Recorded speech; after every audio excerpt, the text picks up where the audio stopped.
السلام عليكم ورحمة الله وبركاته.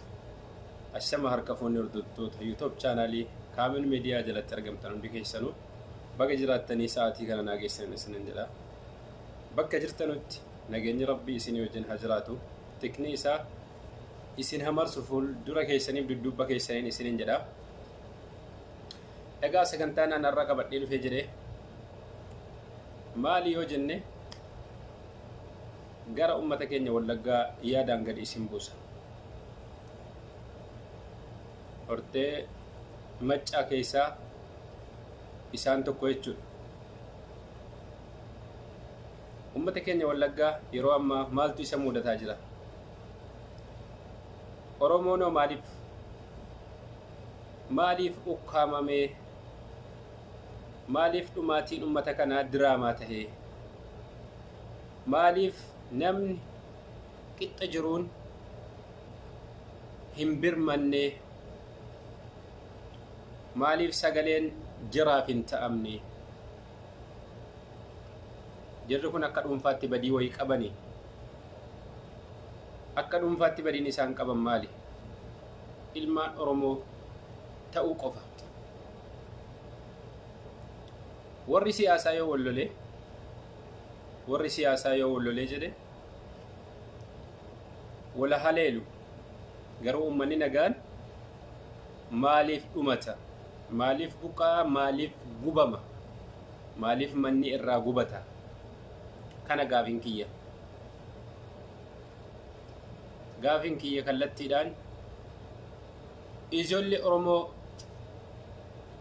kutaalee Oromiyaa 11 irraa baatanii sooshaal miidiyaa fayyadamartan yeroon ummata kanaaf lallabnu yeroon ummata kanaaf miidiyaa qabnu hunda irratti gadi baanee iyyinu amma jechuudha wallaahi baay'ee nama gaaddisiisa baay'ee nama gaddisiisa sababiin isaas kaawwan lolaa jiru achi keessatti waraana lammanii jedhama waraana bilisummaa Oromoo isa mootummaan shanee jedhuu fi waraana humna addaa Oromiyaa federaal poolisii raayyaa ittisa biyyaa jedhama gama kaaniin faannoo Amaaraa jedhama jara kanarraa nama du'aa jiru hin argine takka nama wal ajjeessaa jiru argaa hin jirru billaahi takhayyalu mee hubadhaatii sammuu keessanii yaada jara kanarraa nama jumlaadhaan bakkatti waraana 25 waraana 30 waraana 100 bakkatti du'een wanni argine wayii qabna waraana bilisummaa Oromoo raayis kan du'e waan akkanaa wayii waraana mootummaa raayis kan humna adda mootummaan manno adda bilisummaa Oromoo waraana 150 hiriirsitee ajjeesitee nu agarsiifte jirti ummanni Oromoo immoo 708 guyyaatti ajjeeffamaa jira ummanni miskiinni baadiyyaa keessa jiraatu qabeenyi isaa irraa buqqa'eet daandiirra nameet nyaata achitti namni itti kennaa jira abbaan garaa laafeefi jedhe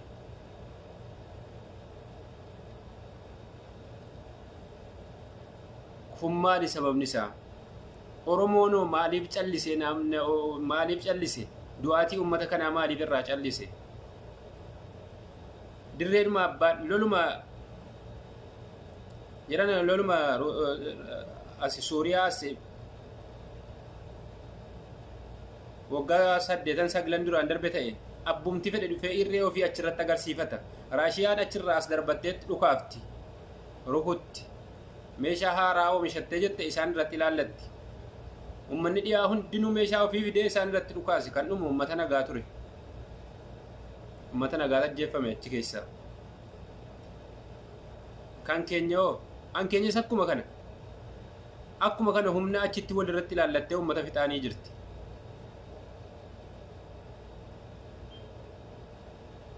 waraana adda bilisummaa Oromoo meeqaatamii achi keessa hiriiraa jiru faannoo dhuftee ummata buqqistee ummata gubaatti waraanicha eessa raqe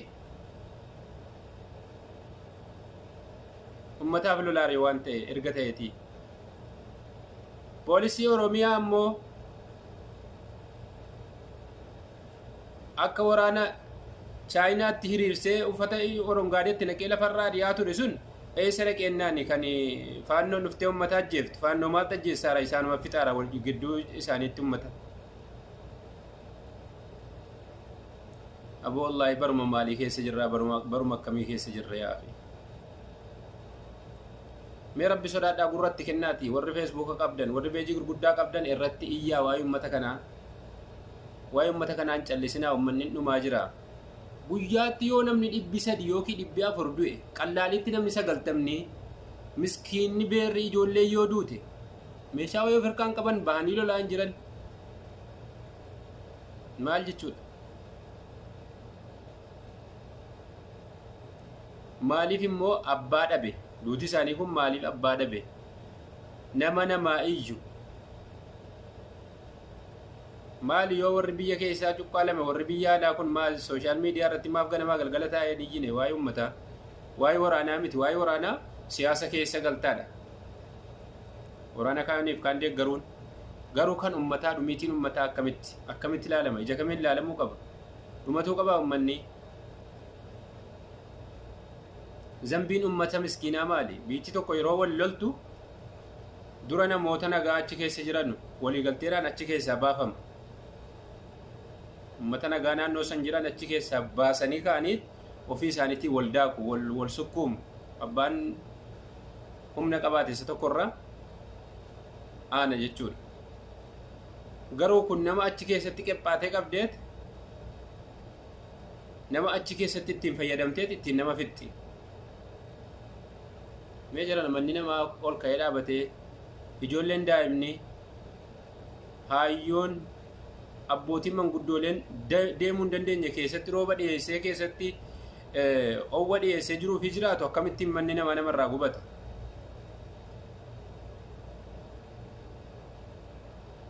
warra lolaaru yoo ta'e mana keessa taa'an jiru qawweedhaan deemee loluu jira dhukaasuu jira ofirraa isaan maaf waliin dhukaafne maaf ummata miidhani maaliif ummanni buqqaa jira keenya oromoon biraan maaf akkana jedhe ija qabate osoo argu maal ummanni kun hiriira bahee mootummaa irratti fincilan goone akkuma naannoo biraa galee humni hidhate dhaqee bosonaa achitti galee maaliif irraa callifame sodu'aatiin nama nam tokko lama ta'e iyyuu naman dhibu jumlaadhaan kan nama qaanfachiisu waraana achi keessa dhaabatee wal loluu jiru faannoo amaaraa dhuftee ummata buqqisaartiin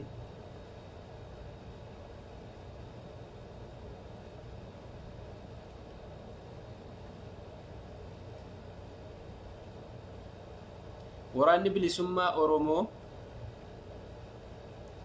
haga ta'ee ta'u aantummaa ummataa erga qabaate maaf dhaqee hamma tokko warra kanaa warru kunne jira keenya ummanni dhumaa jira dhuguma yoo akkuma faannoodha hidhamaaru ta'e yoo waraanuma mootummaan ta'in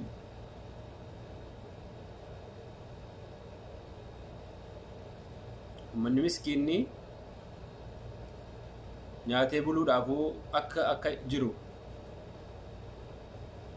mee rabbi jedhaati suuraan feesbuuk irra deddeemu kun kan manni irraa gubannaan haayyotiin badaa daaraa fi lafiitii ta'anii bu'an kun maali zambiin isaanii waraanni tokko humnaan itti dhufee yoo nyaata nuu kenne nyaata deemuu danda'a kanaaf manni irraa gubachuu qabaa kanaaf ummata isa kamiif lolaara mootummaas ta'e adda bilisummaa oromoo yoo kana ummata kana irraa hin lolle warra kana badii kana godhaa jiru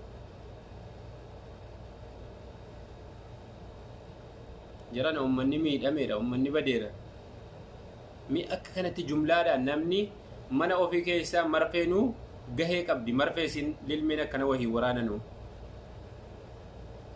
miskiinni gabareen jiruu isaa ijoollummaadhaa qabee waan arge walitti guurratee jiruu fi jiraatee ilmaan fi guddifachaa jiru har'a yeroo manni isaa irraa gubatee daaraatti naanna'ee jiraatu maal keessa akka jiraatu ummataaf yaannaatti ummata bakkeetti hambisuu jira warri wal ga'ee lolaaru kun akka waan walii galtee qabanuuti ummata miidhuudhaaf ummaticha kana finnee lafa bal'ifannee jiraanna akka waan jedhaniiti dhugaa rabbii yoo ta'e.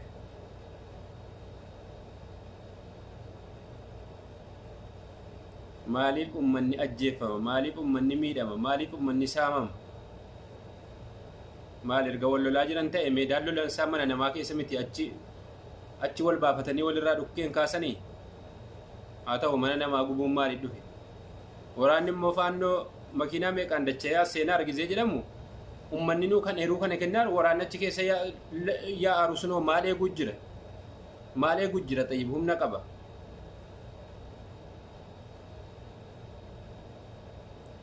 Wallahi baay'ee mataa nama dhukkubsa. Baay'ee qalbii nama raasasa.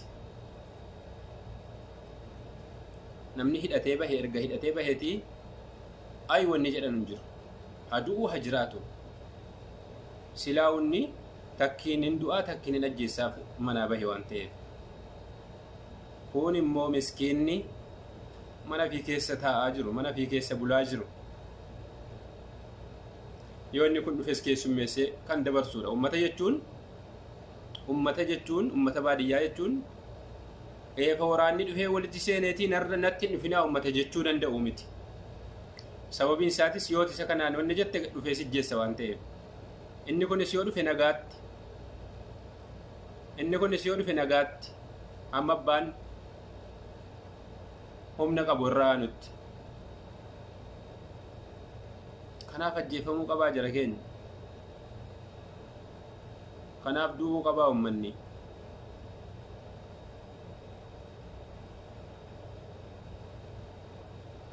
Mootummaan biyya bulchaa jiru mataan isaa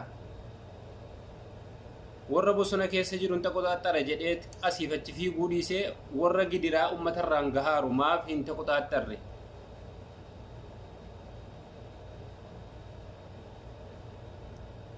Warra meeshaa hidhatee ollaaraan as seenee uummata fixaa jiru moo jinnii wayitachi keessaa ol baatee masaaraa hidhattee uummata gubdee uummata ajjeessaa jirti kan nama hin taane wayi kan namummaan ittiin dhagahamne.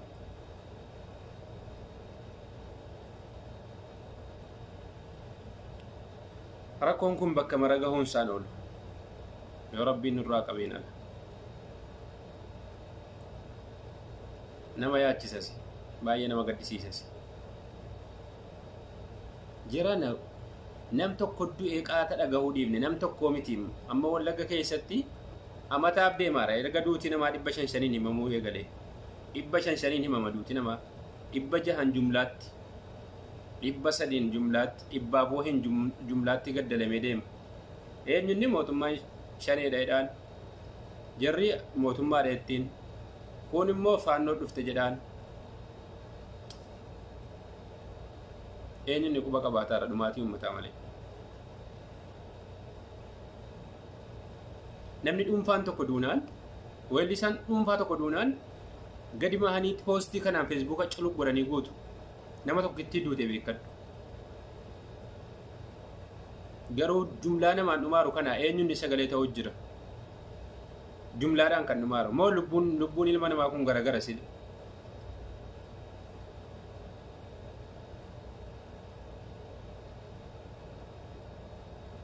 Warri dhibbaan du'aaru kun lubbuun jira dhoqqee ta'e kan sakaanii warqee ta'e tokkichi duunaan amma boo'amuuf nam tokkittiin si duute.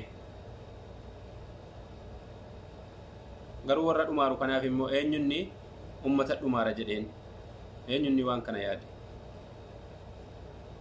Namootuma ijoollee haga tokko xiqqoo wayii ijoollee xiqqoo wayii tokko irraa waa'ee kana dubbattu malee Facebook irratti nama gadi ba'ee waa'ee kana dubbataaru nagarre. Dhumaa jira ummanni. Waraanaan dhumuu dhiisii jiruudhaan dhumaa jira. Irra guddaa warra social media kun warra baadiyyaati. Nu hundi keenya warra baadiyyaa irraa dhufne. Gaafa har'a jiruun kan kee guutuutti jiruun beeksisa kee guutuu gubate. Yaadime eessa akka jiraatuu fi beeksisni kee maalirraa akka jiraatu yoo gadi fageenyaan yoo ilaalle jechuudha. Kanaaf obboleewwan kiyya hordoftoonni chaanaala kiyya dhiifama yoo miira keessa galee jiraadhes wallahi baay'ee miira keessa nama galchasii wanti nama aarsasi. Erga ija banannee miidiyaa kana laaluu qabnee bubbulleerra. Erga waan addunyaa kana dhaga'uu qabne irraa waa barachuu qabnees bubbulleerra. Garuu waan akka biyya keenyaa kanatti namni murruq godhamu agarre. Miskiinni qofti daakamu laal miskiinni qofti. Miskiinni murruqii dhumu.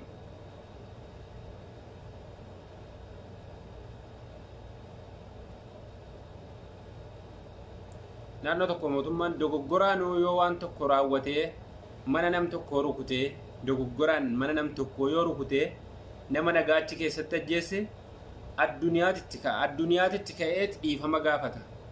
Wanni kun dogoggoraan darbatame boombiin akkanaa. Garuu kan keenya kan jumlaadhaan manni irraa gubatee namni ajjeefamu kunoo.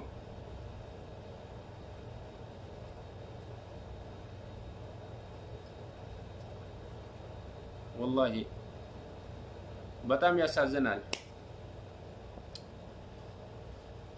ባየ nama gaddisiisa.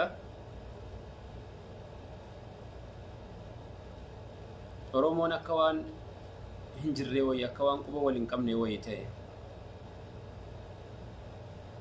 Uummata kana sagaleen isaallee kiddaamee jira. Uummanni kun jaallatanii waraanni kun nu keessa taa'ee isin harkutu hin jenne. Waraanni gaafuma dhagee achi keessa gale inni lolaaf qophaa'eera. Uummanni miskiinni qawwee tokko hidhatee hin qabne waan gochuu qabu waan danda'u hin qabu. Wallahi na dhibaa bara. Qeellam keessaa findeetu jirri jedhanuu adda bilisummaa Oromoo shawaa kana guutuu keessa faca'ee wal gahee achi hamma iluu abbaa borseenee jimmattuu as tarkaanfatee jira.